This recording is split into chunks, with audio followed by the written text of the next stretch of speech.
One of the things you have to be careful of with your car, going under the bonnet, that it might have had rats under the bonnet, which can eat your wiring and just leave mess everywhere. Got to be careful. Don't touch anything under your bonnet. If you've seen any rats, always wash your hands. Possibly put gloves on would be better. As you can see on this car, you can see where the rats have been walking.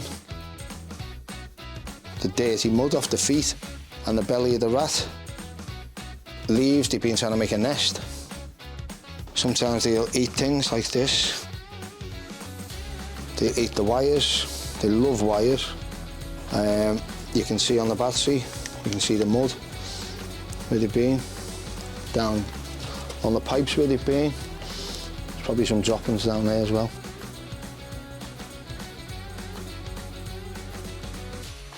So be very careful.